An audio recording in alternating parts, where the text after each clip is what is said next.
How's it going, guys? It's been quite rainy the past couple of weeks, so I haven't been able to shoot my February follow-up with my rain gutter grow system. So hopefully this talk will fill the void until I'm able to do so. So when I do film, you're gonna see a lot of changes. I did get rid of quite a few plants. I think so far it's been the corn, the tobacco, and one more plant. I just can't think of it right now. Actually, I think that might be it. And but I did acquire some new plants that I'm really excited about. So first of all, I was able to get a soursop tree or a soursop seedling. This is a plant that my father has wanted for quite some time because he really likes soursop juice, and I was able to find it. So right now I have it going in a homemade grow bag in the rain gutter grow system, or next to the rain gutter grow system. So hopefully with some air pruning, it'll help establish a good root structure for when I plant it behind our house in that area that I'm terraforming. So excited about that. I was finally able to find some katuk seedlings. Um, Not quite what I expected flavor wise. They said it tastes like peanuts. Maybe the tree is a little bit immature right now. So yeah, when I tasted it, it did not taste anything like peanuts. So hopefully this changes as the tree matures. But I was at least happy to finally get some. I might order some more just to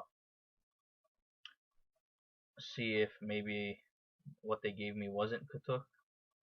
But excuse me, I'll have to wait until the seller that I usually buy from comes back from vacation. So nonetheless, I'm excited to have finally found it. Really cheap price as well. So, and also have some moringa seeds, moringa tree seeds coming in. So I've been trying to find this plant everywhere, and I just can't find it. I know there are people in Hawaii that grow it, but at the local nurseries, even the nurseries that sell some pretty rare plants, they had no idea what a moringa tree was. So I ended up just buying some seeds online, and for a few dollars actually. But from what I've been told is it's um it's actually a very prolific plant. So hopefully I'll have the same success rate as the other people I talked to, and basically they said they had 100% germination rate and it grows extremely fast. So we'll see what happens. Um, so yeah, that's basically what's uh, what's new with the system for now. Some things might change over the next couple days uh, as I look at my system and see what needs to be taken out and what I want to change with it. Because now I have a good idea of what I want to grow somewhat, and I'll this is gonna be what I'm gonna discuss next. But um, yeah, so for now I kind of have an idea of what's doing good, at least at this current time, and what I want to start focusing on. Now, moving along, a cool thing I came across that I've known about since I was a child, but I kind of forgotten about it, and I'm kind of ashamed that I did, especially since I'm getting into gardening now, is the Hawaiian Lunar Calendar. You can actually look this up on kamehamehapublishing.org. I'll put a link down below.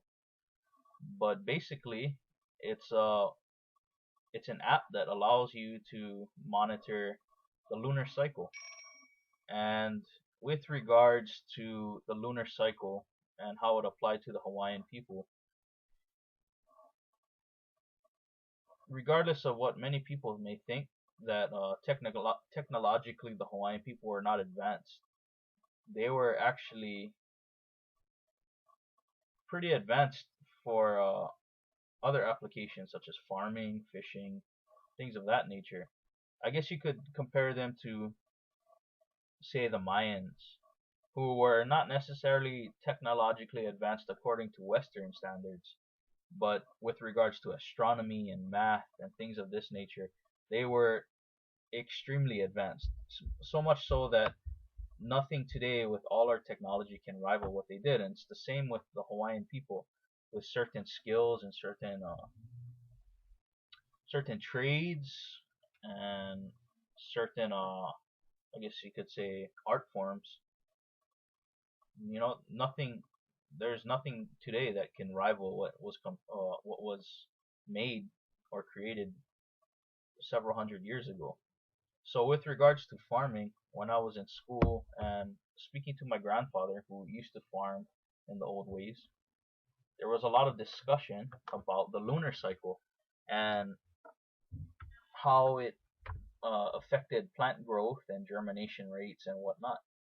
So I rediscovered this calendar a few weeks ago when I was just browsing around, just thinking about what else I could try and experiment with, and then something popped into my head about something about the old Hawaiian way of growing things, and then I remembered it was a lunar cycle. So basically, each each I guess you could say night or each different moon um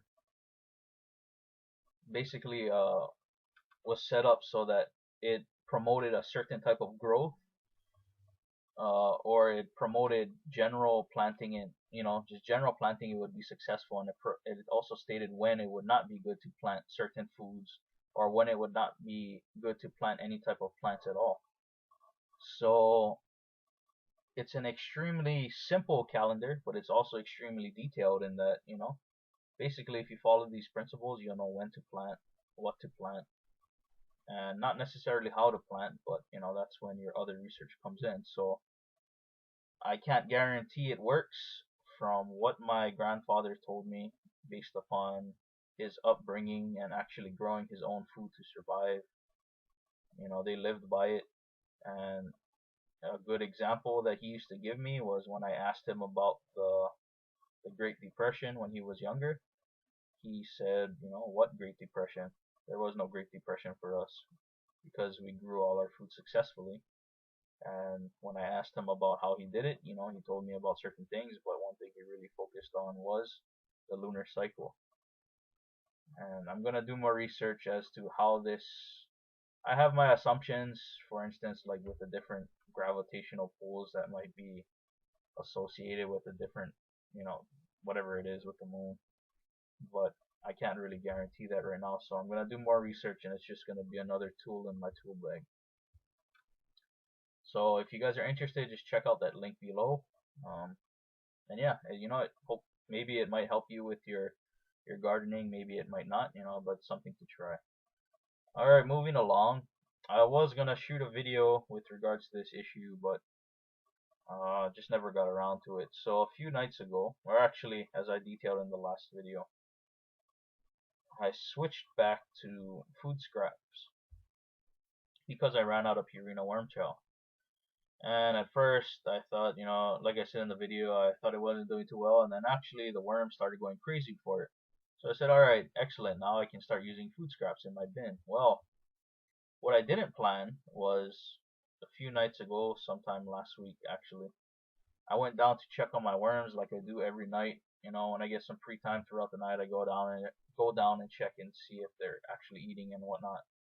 And I found a big hole in the burlap that covered my bin. So I lifted up the burlap, and sure enough, there was a big rat hole dug into the bedding. And obviously, if it looks like a rat hole, it's probably a rat hole, and it was. So what I'm assuming happened was because I had no type of covering, secure type of covering, the rats got whiffed of I guess you could say the worm chow, the pureed worm food, chewed through the burlap and got in the bin. But what I was not expecting was that this rat ate quite a bit of my worms. So as I did more research on it over the next couple of days, I learned that certain types of forest rats, specifically with the black rats, and here in Hawaii we have two types of brown rats. I think we have the roof rat and some type of tree rat. So basically, they love worms. So what I'm assuming happened was he went into the bin to get the food scraps, and basically he just had a field day in there, ate a bunch of my worms. So in the future, I'm going to show you what I've done to reinforce my bin to prevent any future attacks from rats. But on a positive, excuse me, on a positive note, this got me thinking about, what the rats would try and eat. So what I ended up doing was taking some of that pureed worm food. Like I said, I think the mix was apples, um, that those Costco cranberry mix. Or I'm sorry, Costco berry mix that I just didn't like. Some pureed or some vegetable scraps that I didn't want, and I think carrots. So believe it or not, I put this on a rat trap, set it down right next to the bin, and walked away. Literally 5 minutes later, I caught a rat. I set the trap again, put some of this pureed worm food on it, walked away. Literally half an hour later, I caught another rat. Set it again that night, went to bed, came down in the morning, caught another rat. So for those people who are having problems with rats not going for your food, this is what I recommend. Uh, if you've never tried it, try peanut butter, but not just peanut butter. Take some natural seed oil, specifically like sunflower oil, something that's obviously natural. Rats aren't stupid. Unless they're desperate, then they'll eat it. But something natural like sunflower oil, avocado oil, and mix this in with the peanut butter and make it really creamy.